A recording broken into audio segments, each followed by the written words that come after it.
अच्छा भाई, ये डॉपलर्स इफेक्ट का सेकंड पार्ट है हमारा, केस 2। ठीक है, ये हमने देखना है।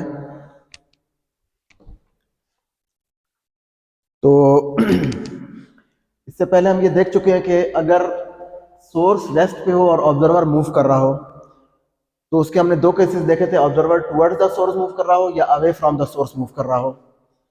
अब अगले दो केसेस, ये केस 2 के सब केसेस हैं कि observer is at rest and source is moving with a velocity us। ठीक है, velocity of source, s for source. तो अब ऑब्जर्वर रेस्ट पे है हमारे पास, ठीक है, और सोर्स मूव कर रहा है आइदर टुवर्ड्स द ऑब्जर्वर और अवे फ्रॉम द ऑब्जर्वर। तो ये दो केसेस अब हमने देखने हैं कि इस वक्त क्या होगा। तो इस केस में देखें, हम यहाँ पे इसको ऐसे एनालाइज करते हैं कि ये सोर्स वेव्स भी एमिट कर रहा है और साथ साथ मूव भी कर रहा है। तो इस वक्त होगा ये कि ये वेव्स जो हैं ये सोर्स के और ऑब्जर्वर के दरमियान कंप्रेस होंगी। ठीक है, waves are compressed between the observer and source. ठीक है, कंप्रेस हो जाएंगी, यानी वेवलेंथ कम हो जाएगी वेव्स की। ठीक है, अगर ये source towards the observer move कर रहा है। तो इसमें पहला केस है जिसको हम सी पार्ट अब देख रहे हैं। ए और बी पार्ट्स हमारे हो चुके थे, now it is part C. ठीक है, तो when source is moving towards the observer, ठीक है, सोर्स जो है ये ऑब्जर्वर की तरफ मूव कर रहा है। तो देखें, इसमें वेव्स कंप्रेस हो जाएंगी और वेवलेंथ कम हो जाएगी। इस ऑब्जर्वर के लिए वेव्स की वेवलेंथ कम हो जाएगी, क्योंकि सोर्स वेव्स भी मूव एमिट कर रहा है और साथ साथ मूव भी कर रहा है। ठीक है, so waves are compressed between the observer and the source. Now wavelength कम हो जाएगी, डिक्रीज हो जाएगी वेवलेंथ। तो हमने ये देखना है कि what will be the decrease in the wavelength of these waves. इस केस में ये वेवलेंथ कितनी कम होगी। तो देखें यहां पे, ये देखें, ये सोर्स यहां पे था, इसने एक वेव एमिट की, यानी एक वेवलेंथ एमिट की है, और साथ ही ये उतने टाइम में इतना आगे भी आ गया है। तो ये वेवलेंथ पहले इसकी लैम्डा थी अगर ये मूव ना कर रहा होता तो, और अब ये इसने वेव भी एमिट की है और मूव भी किया। तो एक वेव एमिट करने में एक टाइम पीरियड रिक्वायर होगा और उस दौरान इसने मूव भी कर लिया है। तो अब देखें, अब ये मूव करके यहां से यहां आ गया है, तो ये वेवलेंथ अब कम हो जाएगी। अब चेंज वेवलेंथ है लैम्डा सी, और वो चेंज हुई कितनी है, that is delta lambda. So delta lambda is lambda minus lambda c. ठीक है, delta lambda is lambda actual wavelength, original wavelength minus change wavelength. ठीक है, इतनी कम हो गई है wavelength. This delta lambda is also known as Doppler shift. ठीक है, चेंज इन वेवलेंथ। अच्छा, अब ये चेंज इन वेवलेंथ होगी किस, इसको हम कैसे कैलकुलेट करेंगे, ये क्या है, कितनी है। तो देखें, इसके लिए हम ये फार्मूला यूज करते हैं, S is equal to VT। ठीक है, ये वो डिस्टेंस हम यहां से कैलकुलेट कर रहे हैं। This is the distance covered by the source while emitting one wave. ठीक है, सो वन वेव एमिट करने में टाइम कितना लगेगा, T, वो टाइम पीरियड के इक्वल टाइम होगा, कैपिटल T। और सोर्स की स्पीड कितनी है, वो है US, speed of the source. तो यानी एक टाइम पीरियड में ये सोर्स इतना डिस्टेंस कवर करेगा, यानी मतलब ये है कि ये जो डेल्टा लैम्डा है, चेंज इन वेवलेंथ, यानी ये जो इसने डिस्टेंस कवर किया है एक वेव एमिट करने के दौरान, तो ये डेल्टा लैम्डा है, और ये delta lambda US into T के बराबर है। तो इसको हम लिखते हैं delta lambda is US into T, where T is time period and US is speed of the source.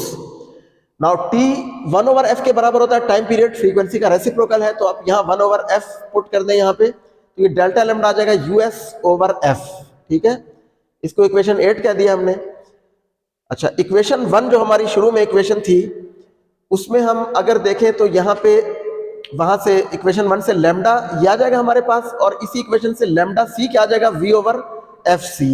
यानी लैम्डा हमारे पास है V/f और लैम्डा सी हमारे पास आ जाएगा V/FC। Now we have to put the values of delta lambda, lambda and lambda C from these three equations in equation 7। ठीक है, ये जो इक्वेशन 7 थी, इसमें हमने ये वैल्यूज पुट करनी है डेल्टा लैम्डा की, लैम्डा की और लैम्डा सी की। तो देखें, डेल्टा लैम्डा ये है US/f, फिर is equal to lambda minus lambda c. ये लेमडा की वैल्यू, ये लेमडा सी की वैल्यू माइनस हो रही है। इसको मैथमेटिकली थोड़ा सा हमने रीअरेंज कर लिया, इस माइनस वाली टर्म को इधर ले आए और इस वाली टर्म को इधर ले आए, तो ये माइनस हो जाएगी और ये वाली प्लस हो जाएगी। फिर इसको थोड़ा सा इसका एलसीएम ले लें, एलसीएम लेके इसको सिंप्लीफाई कर लें। फिर एफ सी हमने फाइंड करना है, क्रॉस मल्टीप्लाई कर दें और एफ सी हमारे पास अब चेंज फ्रीक्वेंसी आ जाएगी V over V minus U S into F. ये जो इक्वेशन है, अब देखें ये इक्वेशन ये शो कर रही है कि यहां पे ये ऊपर वाली टर्म ग्रेटर है और नीचे वाली टर्म स्मॉलर है, तो जो ब्रैकेट में टर्म है ये 1 से ग्रेटर आएगा इसका आंसर, और जब आप इसको f से मल्टीप्लाई करेंगे तो जो आंसर आएगा यानी एफ सी की वैल्यू वो f से ग्रेटर होगी। इसका मतलब ये है कि इस केस में frequency, observe frequency will be increased in this case. So हम कहते हैं कि apparent frequency f c is greater than the actual frequency. ठीक है, ये एक्चुअल फ्रीक्वेंसी से ग्रेटर होगी इस केस में अपीरेंट फ्रीक्वेंसी। तो ये तीसरा केस हो गया इसका। उसके बाद आखिरी केस इसका है D part, when the source is moving away from the observer.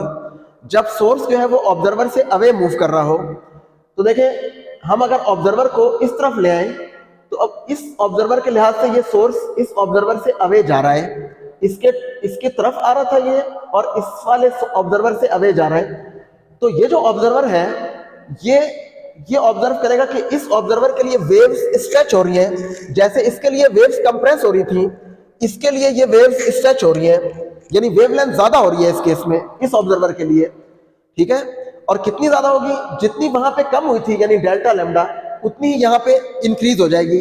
यानी इसके लिए अगर हम कहें कि वेवलेंथ है लैम्डा डी, तो lambda D wavelength for this observer is actual wavelength lambda plus delta lambda. ठीक है, सो लैम्डा प्लस डेल्टा लैम्डा, ये आ जाएगा लैम्डा डी। ठीक है, तो यानी यहां पे इस वाले ऑब्जर्वर के लिए वेवलेंथ एक्चुअल से इतनी ज्यादा हो गई डेल्टा लैम्डा, और डेल्टा लैम्डा की वैल्यू वही है जो हमने वहां यूज की थी इक्वेशन 8 से यूएस ओवर एफ। तो ये यूएस ओवर एफ आ जाएगी, यहां पे वही वैल्यूज पुट कर दें। लैम्डा डी की वैल्यू जैसे हमने पहले लैम्डा सी की वैल्यू पुट की थी वी ओवर एफ सी, तो lambda D is V over F D, similarly lambda is V over F and similarly delta lambda is US over F. ठीक है, ये वैल्यूज हमने पुट कर दी यहाँ पे। फिर इसको मैथमेटिकली उसी तरह सिंप्लीफाई कर दें, यहाँ एलसीएम ले लें, फिर क्रॉस मल्टीप्लाई कर दें, फिर इसको रीअरेंज करके एफ डी की वैल्यू हमारे पास ये आ रही है। ठीक है, V over V plus U S into F. अब यहाँ पे देखें ऊपर वाली टर्म स्मॉलर है और नीचे वाली टर्म ग्रेटर है, तो जो ब्रैकेट में आंसर आएगा ये 1 से कम आएगा आंसर, लेस देन 1। फिर जब आप उसको f से मल्टीप्लाई करेंगे तो जो आंसर आएगा यानी एफ डी की वैल्यू वो लेस होगी f से।